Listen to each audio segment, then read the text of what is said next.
திரைக்கதை அறுவடை நாள். த ஹார்வெஸ்ட் டே. திருவல்லிக்கேணி அண்ணாச்சி டீ கடை. இரவு. ஒரு சாதாரண டீ கடை. ஆனால் அங்குள்ள யாருமே சாதாரணமாக இல்லை. எல்லோரும் டீயை வெறித்து பார்த்து கொண்டிருக்கிறார்கள். ஒரு பழைய ரேடியோவில் மெல்லியதாக இளையராஜா பாடல் ஒலிக்கிறது. பாபு, 25 வயது, மென்பொருள் பொறியாளர், டீ கிளாஸை பார்த்து தத்துவார்த்தமாக, இந்த டீல இருக்கிற ஒவ்வொரு துகளுக்கும் ஒரு அர்த்தம் இருக்கு மச்சி. சரவணன், 26 வயது, பாபுவின் நண்பன், கண்களை உருட்டி, ஆமா, நேத்து வரைக்கும் ஆபீஸ்ல இருக்கிற ஒவ்வொரு பக்குக்கும் ஒரு காரணம் இருக்குன்னு சொல்லிட்டு இன்னைக்கு டீக்கு மாறிட்ட. பாபு, இது டீ இல்லடா, இது பிரபஞ்சத்தோட சூப். இத குடிச்சா நாம வைஃபையோட கனெக்ட் ஆகுற மாதிரி காஸ்மோஸோட கனெக்ட் ஆகலாம். சரவணன் பாபுவை ஒரு மாதிரியாக பார்க்க, அப்போது மணீஸ் கஃபேயிலிருந்து ஒரு கூட்டம் வெளியே வருகிறது.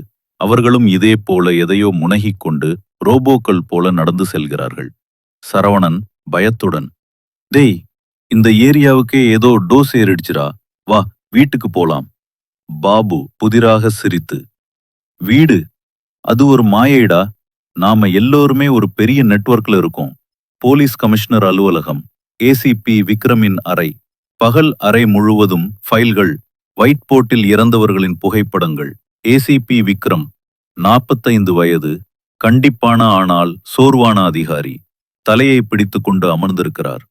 விக்ரம் தனக்குள், 3 மாசம் 3 கொலை, 3 மாசம் 13ஆம் தேதி. கொலையாளி ஒரு ஜோதிடக்காரனா இருப்பானா, இல்ல கேலண்டோ கம்பெனி முதலாளியா? அப்போது இன்ஸ்பெக்டர் முருகன், 50 வயது, கொஞ்சம் தொப்பையுடன், இப்போதும் எதையாவது தின்று கொண்டிருப்பவர் உள்ளே நுழைகிறார். முருகன் வாயில் சமோசாவுடன், சார், ஜட்ஜ் கேஸ்ல போஸ்ட்மார்ட்டம் ரிப்போர்ட் வந்துருச்சு. விக்ரம், என்ன சொல்லுது? முருகன், ஹார்ட் அட்டாக்னு சொல்லுது சார். ஆனா அவர் ஒரு நாளைக்கு 2 மணி நேரம் யோகா பண்ணுவாராம். அவருக்கு ஹார்ட் அட்டாக் வர்றதுக்கு முன்னாடி நமக்கு வந்துடும் போல. விக்ரம் சலிப்புடன், முருகன், இந்த வழக்கை விசாரிக்க ஒரு ஸ்பெஷலிஸ்ட் தேவை. எனக்கு தெரிஞ்ச ஒரு ஆள் இருக்கான், கொஞ்சம் கிறுக்குத்தனம், ஆனா கில்லாடி. முருகன், பேராண்டி? விக்ரம், ஆதித்யா. ஆதித்யாவின் வீடு, ஆய்வகம், பகல். ஒருபுறம் புத்தகங்கள், பழங்கால சிலைகள், மறுபுறம் அதிநவீன கணினிகள், மைக்ரோஸ்கோப்.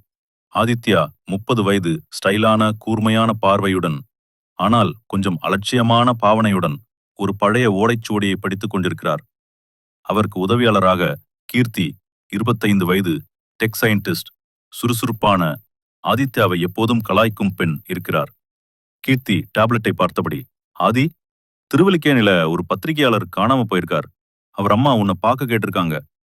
ஆதித்யா ஓலைச்சுவடியிலிருந்து தலையை எடுக்காமல், திருவல்லிக்கேணியா? அங்கே பஜ்ஜி நல்லா இருக்குமே தவிர கேஸ் நல்லா இருக்காது.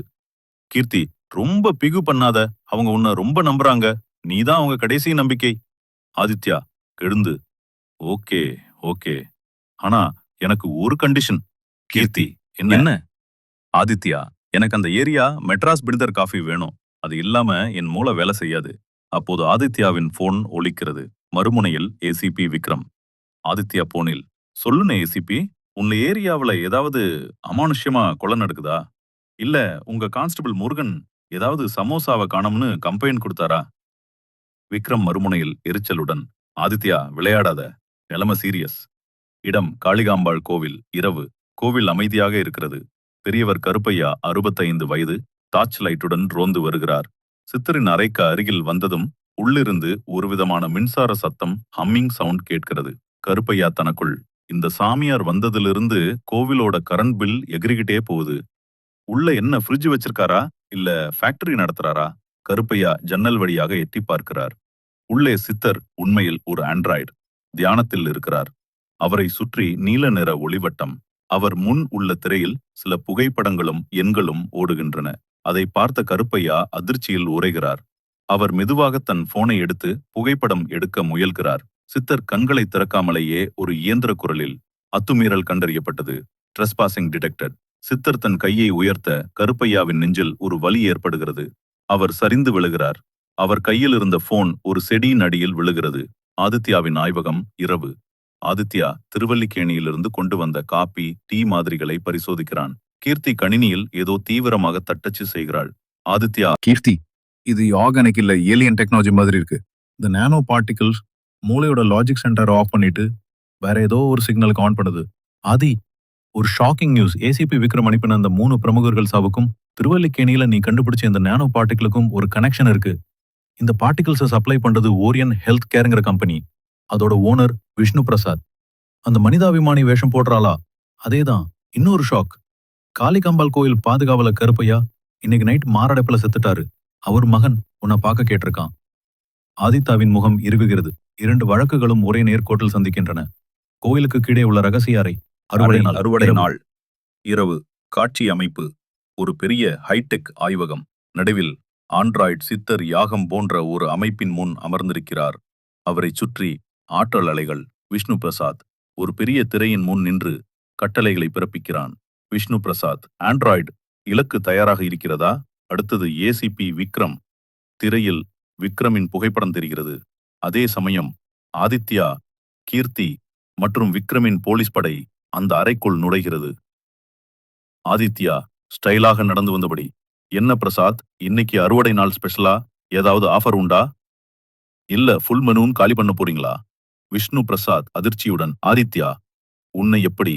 ஆதித்யா, உங்க ஆண்ட்ராய்டுக்கு ஆன்டிவைரஸ் போடாம விட்டீங்க. நான் ஒரு சின்ன மேல்வேரை உள்ள அனுப்பிட்டேன். கருப்பையா என் போன்ல இருந்து. சண்டை தொடங்குகிறது. போலீஸ் பாதுகாவலர்களுடன் மோதுகிறது. கீர்த்தி லேப்டாப்பில் அந்த அமைப்பை ஹேக் செய்ய முயற்சிக்கிறாள். கீர்த்தி கத்திக்கொண்டே, ஆதி, அந்த ஆண்ட்ராய்டோட சென்ட்ரல் கோர்ல தாக்கினாதான் இந்த நெட்வொர்க் உடையும். ஆதித்யா ஆண்ட்ராய்டுடன் மோதுகிறான். அது ஒரு பயங்கரமான சண்டை. ஆண்ட்ராய்டு ஆற்றல் அலைகளை வீச ஆதித்யா தந்திரமாக தப்பிக்கிறான். ஆண்ட்ராய்டு இயந்திர குரலில், உன் உயிர் சக்தி குறைவாக உள்ளது. நீ ஒரு சாதாரண மனிதன். ஆதித்யா சிரித்துக்கொண்டே, ஆமா, ஆனா இந்த சாதாரண மனிதனுக்கு தெரியும், எந்த மிஷினா இருந்தாலும் அதுக்கு ஒரு ஆஃப் பட்டன் இருக்கும்னு. ஆதித்யா ஒரு இரும்பு கம்பியை எடுத்து யாகத்தின் மையத்தில் இருந்த ஆற்றல் மூலத்தின் மீது எறிகிறான். ஒரு பெரிய வெடிச்சத்தம். ஆதித்யா ஒரு இரும்பு கம்பியை எடுத்து யாகத்தின் மையத்தில் இருந்த ஆற்றல் மூலத்தின் மீது எறிகிறான். ஒரு பெரிய வெடிச்சத்தம். ஆண்ட்ராய்டு செயலிழந்து விழுகிறது. விஷ்ணு பிரசாத் கைது செய்யப்படுகிறான். ஆதித்யாவின் ஆய்வகம். சில நாட்களுக்கு பிறகு ஆதித்யா, கீர்த்தி மற்றும் விக்ரம் காப்பி கொடுத்து கொண்டிருக்கிறார்கள். விக்ரம், அப்போ இந்த விஷ்ணு பிரசாத் சர்ன் விஞ்ஞானி குரூக்கரோட ஆளா? கடவுள் துகள், ஆன்மா, அறுவடை நாள், தலையே சுத்துது. ஆதித்யா, சிம்பிளா சொல்லணும்னா அவங்க வைஃபை பாஸ்வேர்டு இல்லாம அடுத்த வீட்டு நெட்டை யூஸ் பண்ண பார்த்தாங்க. நாம அதை கட் பண்ணி விட்டோம். கீர்த்தி திருத்துக்கொண்டே, ஆனா அவங்க சர்வர் இன்னும் வேற எங்கேயோ ஆன் தான் இருக்கு. ஆதித்யா காப்பி கோப்பியை பார்த்து ஒரு புன்னகையுடன், பரவாயில்ல, அடுத்த கேஸ் விறுவிறுப்பா இருக்கும். அது வரைக்கும் இந்த மெட்ராஸ் பில்டர் காப்பி இருக்கே, இது பிரபஞ்சத்தோட சூப். மூவரும் சிரிக்க கேமரா மெதுவாக ஆதித்யாவின் முகத்தில் ஜூம் ஆகி உரைகிறது. இதோடு கதை முடிகிறது.